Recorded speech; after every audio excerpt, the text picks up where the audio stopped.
is your daddy dead? El ángel de la muerte. Overlord is the hope.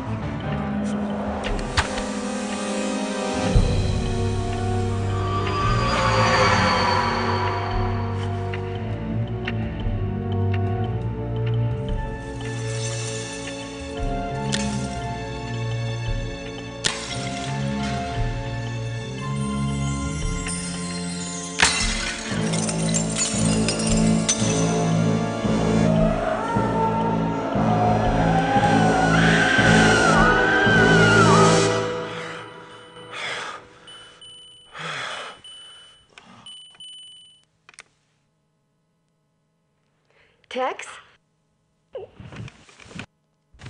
Are you okay? Sit up for a minute in the camera.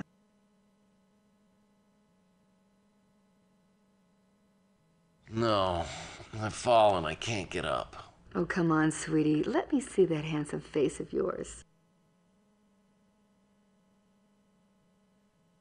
I know you're a strong woman, Chelsea, but even you've got your limits. Quit stalling. I want to see the real you.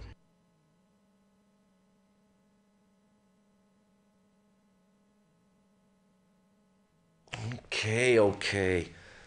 Hope you got your smelling salts handy. Ooh, scary. You know, my brother had a mask just like that he wore to all the Halloween parties. He always won a prize.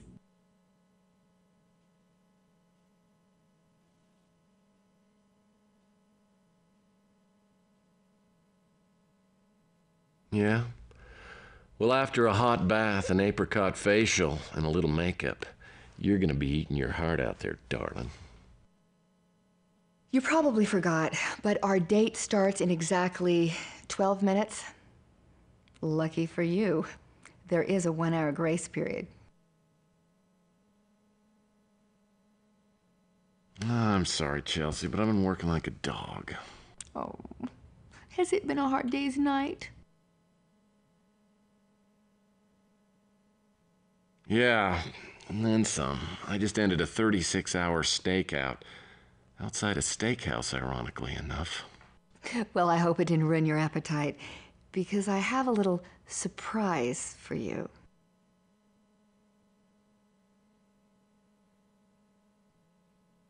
Well, it's not a formal surprise, is it? Because my tux, it's at the dry cleaners.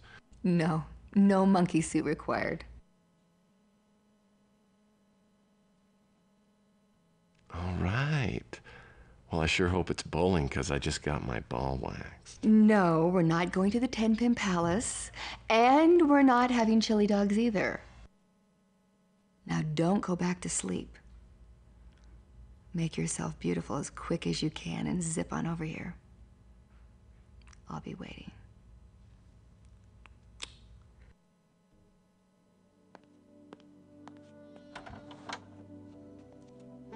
Sorry I'm late. Well, at least you're here. Come on in, let me take your hat and your coat. You know, in this light, you kind of look like a princess. Well, thank you. So which one of the dwarves do I have with me tonight? Happy, grumpy, or dopey? Sleepy, actually. But hey, I'll tell you what. I put on a fresh shirt. I'm wearing the tie you asked me to wear. Get a couple of drinks for me. I'm gonna perk right up, okay? Well, you look like you've been working hard. Oh, man, I'm exhausted. It's just that I can't seem to get a decent night's sleep. You still having those nightmares? Yeah, pretty much. Well, I think if you kept a little bit more normal hours and you ate a decent meal every now and again, you might look and feel a lot better. And that's why we have an 8 o'clock reservation at the Golden Pagoda.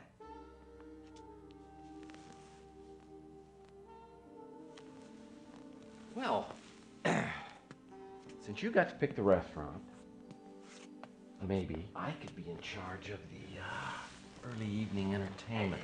Because if we... Tex, honey, listen. I don't want you to think that I'm not interested. I am. It's just that I think that we have some things that we really need to discuss first. Such as?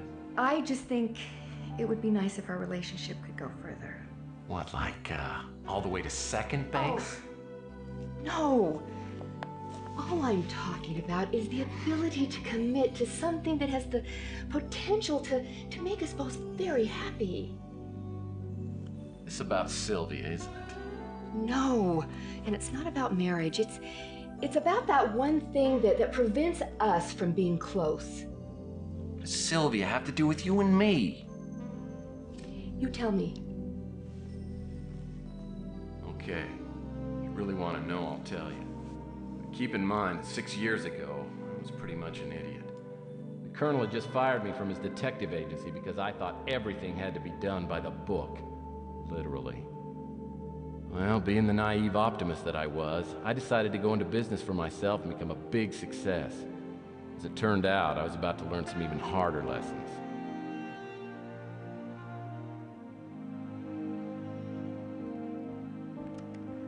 There I was in my shiny new office with all the trimmings up to my ears in debt. Weeks had gone by and I was still waiting around for my first client to show up. I figured I'd have more work than I could handle in a big city like New San Francisco. And I was just starting to feel like a tiny bug on the windshield.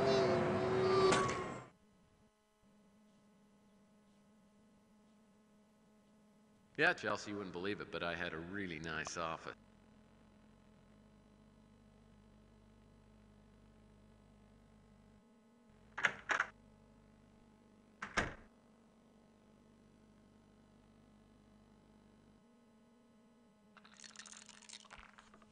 Well, 5 would be nice here.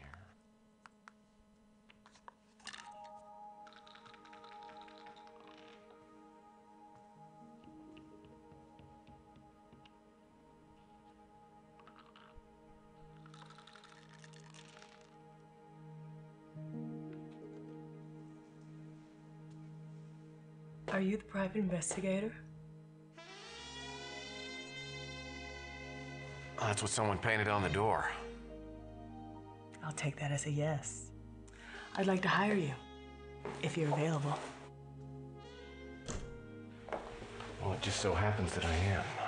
What can I do for you, Ms. Linsky, but I'd prefer if you called me Sylvia. Okay, Sylvia. I'm Tex Murphy. Have a seat. I'm sorry if I disturbed your game. Well, that's all right. I was losing anyway. Would you like one? No, actually, there's a rumor going around that those things are bad for you.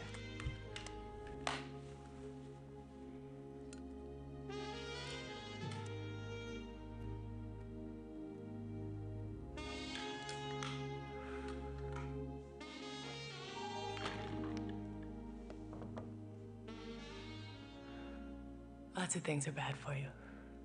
That doesn't stop me from enjoying them. So, why are you in the market for a PI? My father, Carl Linsky, died a week ago. I'm sorry to hear that. The police think it's suicide. I believe they're wrong. Well, the police are usually pretty good in matters like this. I mean, I can't believe they'd make that big a mistake. My father wasn't suicidal, and I'll pay you to prove it. Okay, your father's name is... Sorry, was? Carl Linsky. Okay. Well, if we rule out the suicide, that leaves 3 other ways to go. I mean, it could have been an accident, or natural causes, or it could have been murder. The police say that they have witnesses that saw him jump off the Golden Gate Bridge. Well, I guess that rules out the first 2 then. So you think your father was murdered? He didn't kill himself, I know it. Look, if I take your case, you gotta understand there's no money back guarantee. And it doesn't sound real promising. I just don't know what else to do.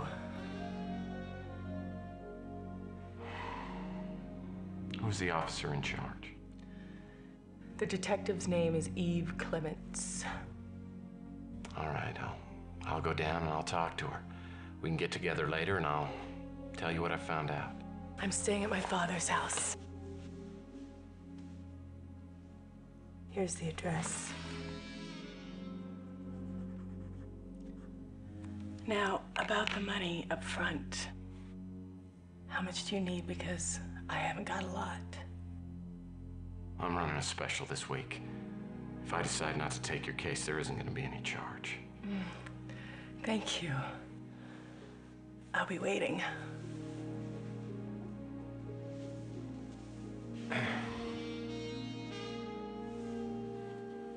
Nice to meet you, Sylvia.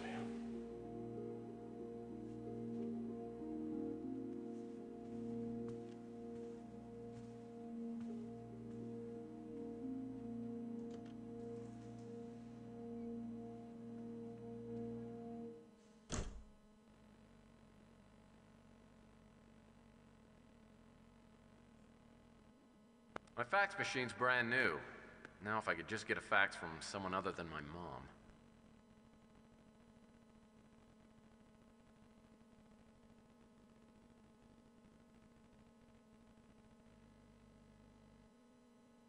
All right. Looks like the latest issue of Boyd's Life has arrived. I wonder what that crazy Boyd is up to this month.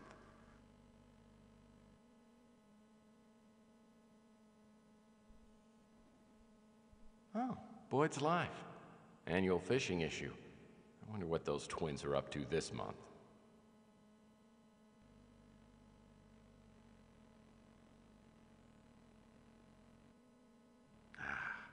Nothing refreshes like cool, clear water. I use this tape to measure my success. I've just got to dust it off and it'll work like a charm. It's the Linda Goodman Sun Sign series, complete with a Leo bookend. My office having only a single exit is just one of the several fire code violations that made this place extremely reasonable.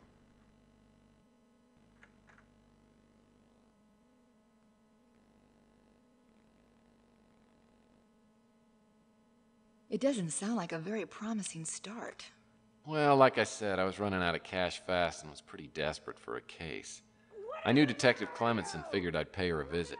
The only problem was she and the Colonel were pretty tight, and like I told you, I'd gotten the Colonel in some trouble not long before. Get out!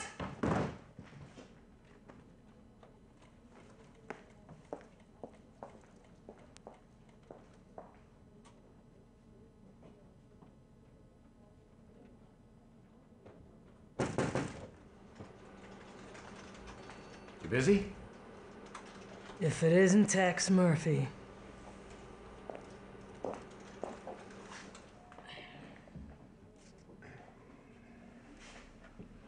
Sold out any fellow PIs lately?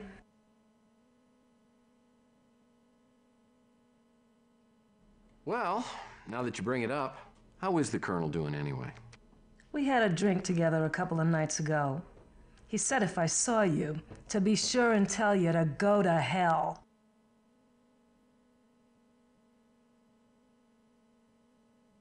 Did you cut your hair? 'Cause it looks good. Really? You know, the last thing I need is some pansy PI wasting my time.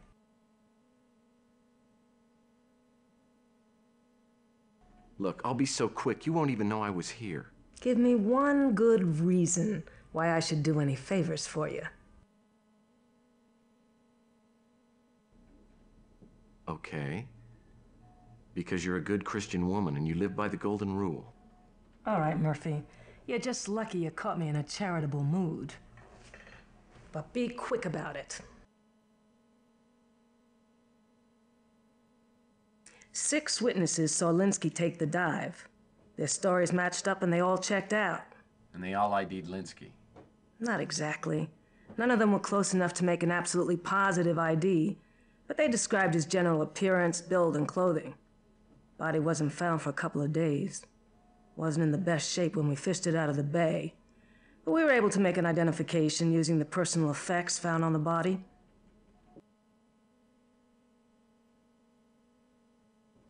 Coroner said the cause of death was drowning, no other injuries, though there was a scar back here. Linsky probably had surgery done recently. That's all.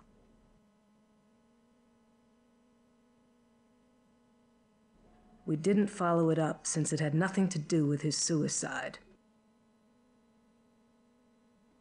Standard stuff. Wallet, keys, and a suicide note neatly sealed in a Ziploc bag.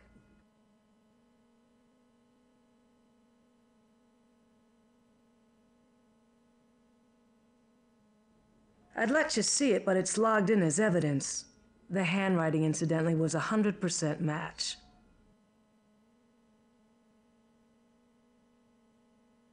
I'm willing to help you out because you're just getting started in the business. But don't abuse the privilege. As next of kin, she was notified and came in to identify her father's body. Didn't take it too well.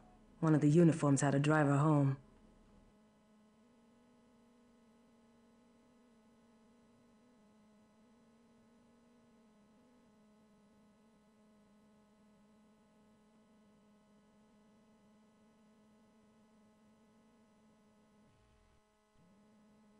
So you're saying you're not going to take my case?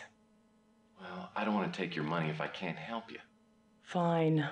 Leave. I'm just being straight up, okay? If you won't help me, I can do what I can on my own.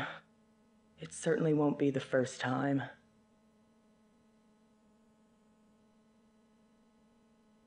I charge $400 a day plus expenses. I have $1,000. If you can prove it wasn't suicide, I'll give you $10,000 later. It's a deal. Now you're gonna need to tell me everything you know so I can get started.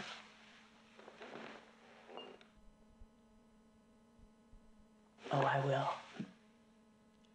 Thank you, Tex.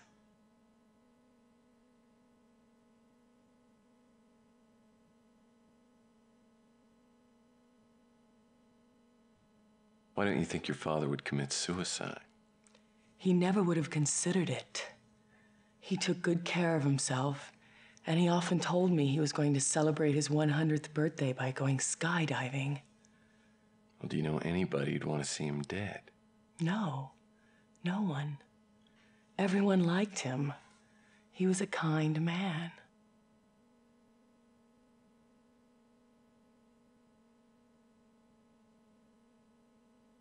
I know the police confirmed that the note was in my father's handwriting, but it doesn't matter. I know it had to be a forgery. My father mentioned that he had had surgery performed, but he said it was minor and didn't say any more about it. Detective Clemens said you didn't pick up your father's personal effects. I really don't remember much after they asked me to identify the body. An officer drove me home, and I haven't gone back. Well, they won't release the personal effects to me, and I'm hoping I'll be able to go through them so I can see if there's any kind of lead. When we're done, I'll go pick them up and meet you back here.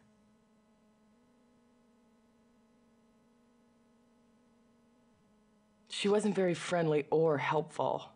I think she already made up her mind about my father's death.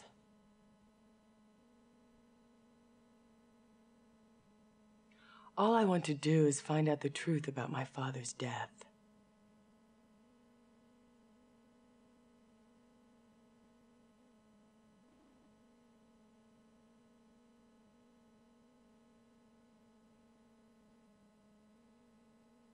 After I finished talking to Sylvia, she gave me a spare key and said I was free to look around the house. Oh, Sylvia was playing you like a kazoo. Well, more like a game of trouble, as I began to realize when I started poking around Linsky's house.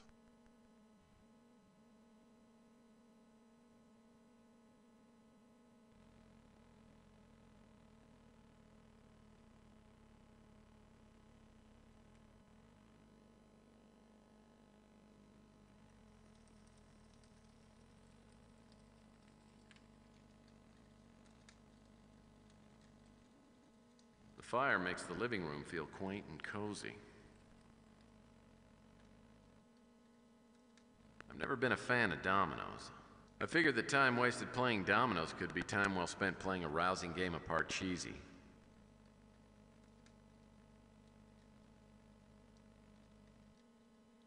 The note reads, blackjack and dominoes. I wonder who this blackjack is. Sounds like a pirate. Unless, of course, it refers to the number 21. But how does 21 tie to the dominoes?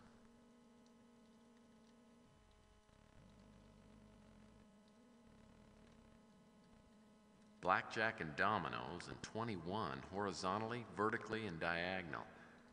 Maybe Linsky had some code number if the dominoes were placed in a special order of 21 in all directions.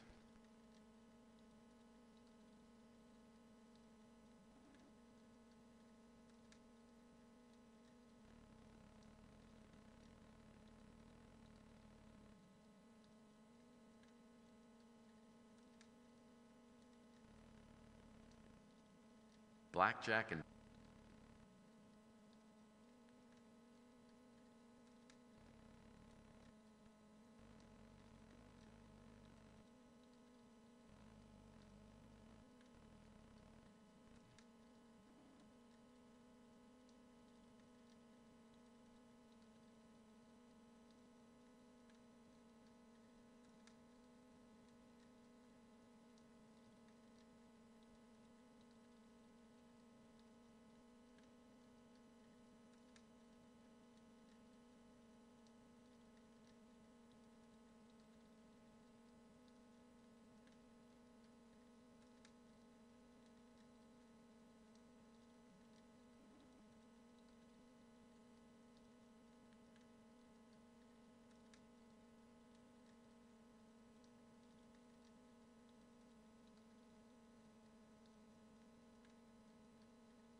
a light is flashing by the 4, the 9, and the 8. These three numbers are probably useful.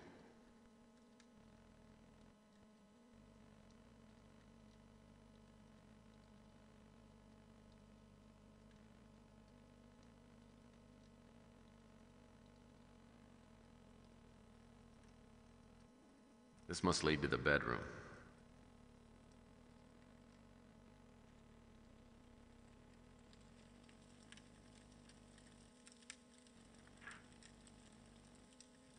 Sheesh, even I know you don't keep bananas in the fridge.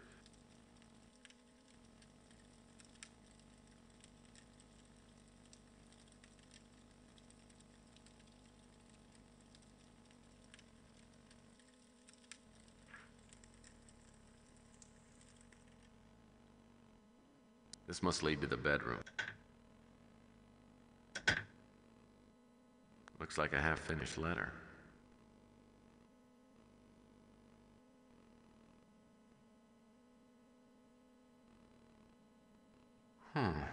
It appears Carl Linsky was about to dump someone named Dolores.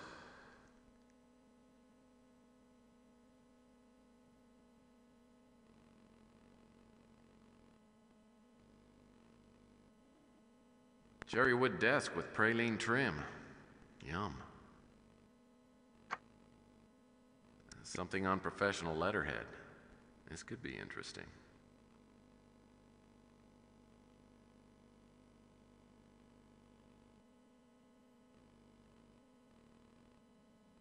So Linsky signed a book deal and wasn't delivering the goods. The question is, why?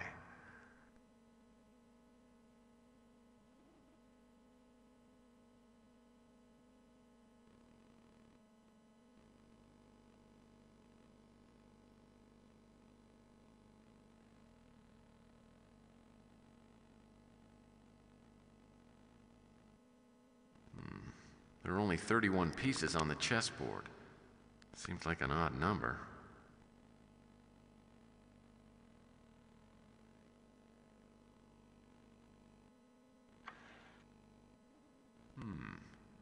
I wonder if Linsky's little black book could be green.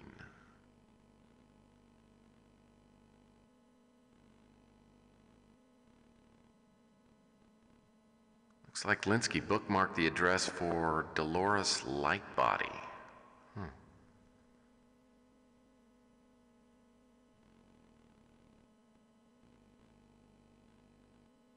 I guess Linsky didn't plan on entertaining when he bought this bed.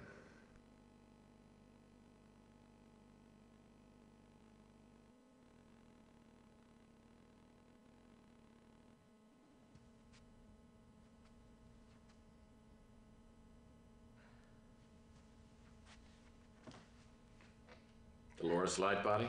Yes, indeedy.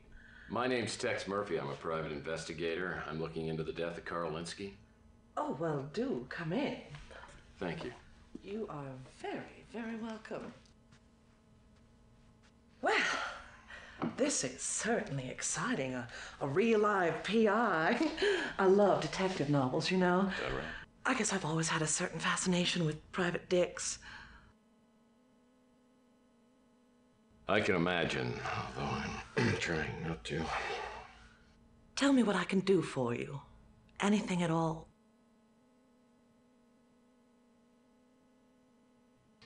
Well, as I'm sure you must know, Dolores, I'm gonna need to ask you a few questions. What if I refuse to cooperate?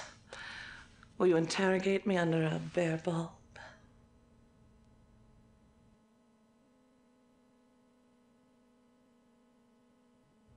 Well, I'm afraid, out of respect to the recently departed, I'm gonna have to ignore that little bit of innuendo.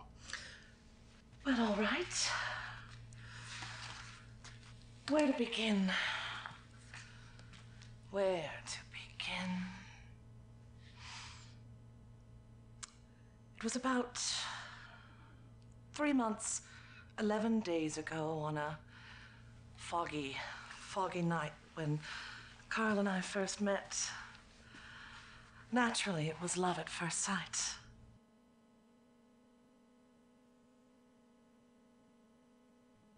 Interesting. Had you and Carl been drinking heavily that night?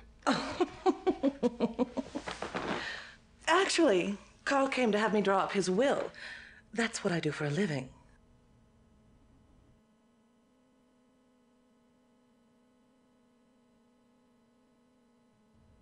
Well, be a sweetie and tell me who's mentioned in the will. Just for you. The primary beneficiary was that trollop, Sylvia. You know, just between us, I believe Sylvia may have driven Carl to his death. You mean like, dropped him off at the bridge? Well, not literally. You don't think Carl was murdered, do you?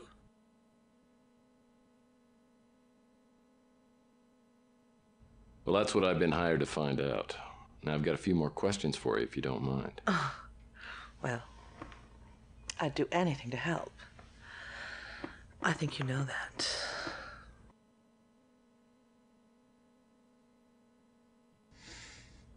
I loved Carl desperately. We were very happy together. I can't for the life of me imagine why he did what he did. I'm afraid Carl's estate consisted of his home and his speeder and not much more. I'm afraid Carl wasn't very good with money. He stipulated in his will that everything be divided between his daughter Sylvia and the North Hill Clinic. Of course, the real money that trollop Sylvia will get will be from his life insurance policy. That was Carl's way of making amends to Sylvia. And I'm sure it's the only reason Sylvia has you investigating her father's death.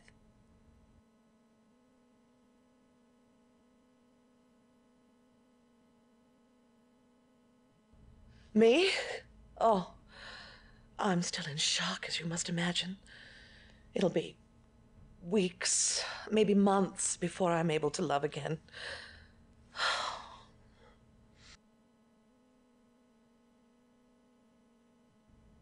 I don't play very well myself, but Carl did. He said that life itself is a chess match.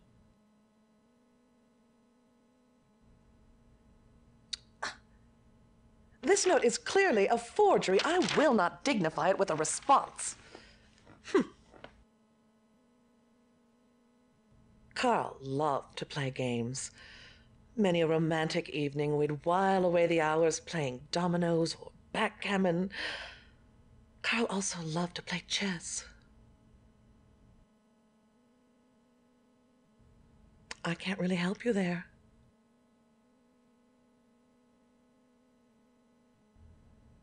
Carl's wife left soon after Sylvia was born. Oh, Carl did the best that he could, but he never felt that he'd done a very good job raising Sylvia, and she never appreciated her father. She left home when she was very young and went into some unsavory kind of work, escorting or something like that. Carl's heart was nearly broken. They hadn't been close in years.